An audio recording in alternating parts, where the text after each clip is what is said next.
室友很奇怪，每天凌晨2点都会去厕所，然后30分钟之后出来。那天晚上我吃坏了肚子，准备起床去上厕所，刚好看到室友先我一步进了厕所，我顺便看了眼手机上的时间，凌晨2点。于是我在床上躺着等他出来，但是等了很久都没出来。我和他平时关系很一般，入学1个月以来没说过几句话，不好意思催促，只能耐心等着。过了许久，他从厕所出来，然后慢悠悠地回到自己床上。我看了眼手机时间，凌晨2点30分。当时虽然觉得上个厕所花了半个小时有点久，但没觉得太奇怪，可能女孩子上厕所本来就慢。但后面我就发现有点不对劲，甚至有点诡异。我是个夜猫子，有时候经常很晚才睡，可我发现室友每一天都是固定的时间起床去厕所，然后在厕所里面待30分钟出来，连续10天都是这个样子了。上厕所时间久不奇怪，但是每天固定的时间点、固定的时长，如此准确就很奇怪了。我实在按耐不住自己的好奇心，想在今晚他去厕所的时候去门口瞧一眼。到了晚上凌晨2点，我听到了他下床的声音，于是我从被褥里探出脑袋，轻手轻脚的下床，踮起脚走到厕所门前。我在外面看到了厕所里面的灯是亮着，但奇怪的是，透过磨砂玻璃可以看到一个人影笔直的站在洗手台前，他并没有去上厕所，而是一直站在洗手台前。洗手台是有一面镜子的，他此时正在洗手台前面对着镜子里的自己。难道是半夜起床照镜子吗？我心里期待着他一会就去上厕所，这样我可能就不会那么害怕。但等了许久，那个人影一动没动，一直保持着面对镜子的姿势。我开始有点害怕了，难道他每一晚都是这样吗？这到底是什么癖好？终于那个人影动了，对着镜子似乎是做了一个弯腰的动作，然后转身朝门这边走来。我快速地溜回自己的床，在他开门前，我钻进了被子。进入被子后，我打开手机看了眼时间，2点30分。今晚的窥探让我发现了室友这奇怪的习惯，心里隐隐有一种不安。但是他的行为没有影响到其他人，我也不知道如何去和别人说这件事。这几天里，他仍然重复着每天固定的时间点去厕所，固定的时间点出来。或许是因为发现了他的秘密，我最近每天在他完成厕所仪式我前都睡不着，但今晚不一样了。我在被子里听到了他起床的声音，可这一次室友并不是朝厕所的方向，而是朝我的床走来。我可以听到他走到了我的床前，我吓得不敢出气了，在被子里一动不动，他就停在我床前，也没做任何举动。我不知道他要干嘛，我很害怕。他一直就在我的床边没有离开，不知道过了多久，外面有了动静，是他离开上床的声音。我松了一口气，缓缓地探出脑袋，眯着眼睛朝他的床铺方向看去，却发现室友此时正面朝我的方向侧躺着，一双眼睛正直直地盯着我。我赶紧把头缩进被子，一整晚都在惊吓中度过。第二天，我头晕脑胀，和辅导员请了1天假。为了弄清室友的秘密，我出校门到附近的商场里买了一个隐形摄像头，回来的时候已经是下午4点半了。这个时间点，室友都去上课了，宿舍里正好空无一人。我直接拿出刚买的隐形摄像头，然后将摄像头放在正对着镜子的一个角落里，之后再用墙壁上的挂件挡住。完成这一切后，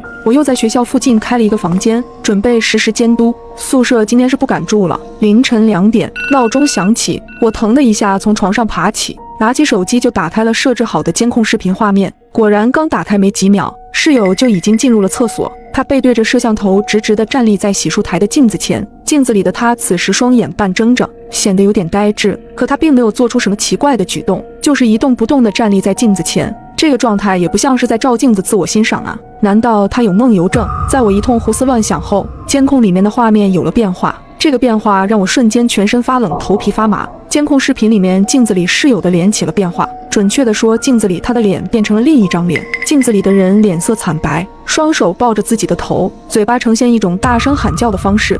室友很奇怪，每天凌晨2点都会去厕所，然后30分钟之后出来。我很好奇他在里面干什么，于是我偷偷将一个隐形摄像头安在厕所。通过监控，我终于看到室友诡异的一幕。监控视频里面，镜子里室友的脸起了变化，准确的说，镜子里他的脸变成了另一张脸，嘴巴呈现一种大声喊叫的方式，但是镜子外的室友却丝毫未动。这个景象把我震惊到了，我对他再次升起了恐惧感。凌晨2点30分，室友终于有了动静，他微微低头，对着镜子做了一个弯腰的动作，持续了大约10几秒。再次站直时，镜子里那张痛苦扭曲的脸已经变成了室友原本的脸，然后他像什么也没发生一样离开了厕所。我通过监控目睹了这一切，现在可以确定室友真的有问题。我其实是可以拿着这个监控录像去曝光室友，但为了室友的隐私以及我强烈的好奇心，我很想搞清楚事情的真相。第二天，我像往常一样回到学校上课。到了晚上，宿舍熄灯后，我在手机上搜索各种幸运符、平安符，保存到相册。虽然知道这些用处不大，但求的是一个心理安慰。就这样到了凌晨2点，我屏住呼吸，听着宿舍的动静，果然李毅的床铺传来了声音。他起身下床，然后走向了厕所。我打开手机的监控视频，继续进行监督。他居然又像昨天我看到的那样，呆滞地站立在镜子前，镜子里的脸也变成了另外一张脸，和昨天一样。就是现在，我迅速跑向厕所，用手拉开了厕所的门，对着里面的室友大吼：“李依依，你干嘛呢？”我故意这么大的动静，是为了能吵醒室友和宿管，这样大家都围过来了，我也不会害怕。但是室友们居然完全没醒。此时李依依惊恐地转头看向我，那个眼神是惊恐和迷茫的。我看向镜子，镜子里那种扭曲的脸不见了，我本能地向后退。李依依突然瘫倒在地上，她看上去好像特别痛苦。救救我，帮帮我！她挣扎着想要起身，但似乎身体不受控制。同学帮帮我，我才是李依依，求求你帮下我！他此时的眼神确实和平时都不一样，而且他现在似乎特别痛苦。但是我没有放松警惕，只是稍微靠近了2步。你说的话是什么意思？什么你才是李依依？我能帮你什么？我一下无法解释清楚，但你们平时见到的李依依不是我本人，我被替换了。我还是不太明白他是什么意思。可李依依继续说道：“你去我们东风小区找一个叫张爷爷的人，就告诉他李依依有危险就可以了。”张爷爷没有全名吗？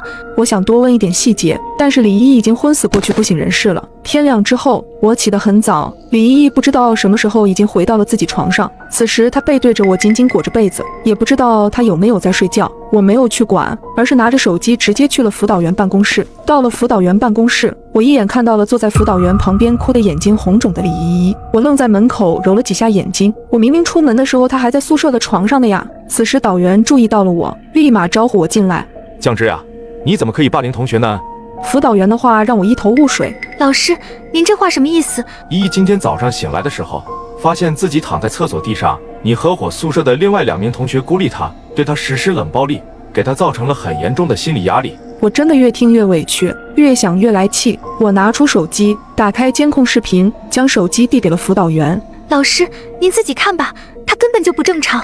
辅导员接过手机看了起来，我在旁边和李依依对视，她在笑。酱汁，这个视频有什么问题吗？辅导员面带疑惑地将手机递还给了我，这都没看出问题来吗？我接过手机，打开视频观看，但是视频里面和我之前在监控里面看到的完全不一样。李依依确实是半夜在厕所前照镜子，但是她只是单纯的照镜子，镜子里面的脸没有任何变化。不对呀，我明明看到了镜子里是另一张脸的呀，手机也没有被动过，为什么会这样？酱汁，你在女生宿舍厕所装监控干什么？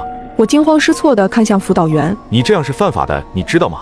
这个事情太严重了，你停课1周，写一封检讨吧。从办公室出来后，我脑海里全是李依依嘚瑟的笑脸。最近发生的一切都太魔幻了，完全无法和任何人解释这一切。回到宿舍，我失魂落魄地坐在床上，发了一会呆，拿出手机再次打开了那一天的监控视频。这一次监控视频又和我当晚看到的一模一样了，李依依镜子里面是另一张扭曲的脸，为什么会这样？此时我脑海里回想起昨晚李依依说的话：你们平时见到的李依依不是我本人，我被替换了。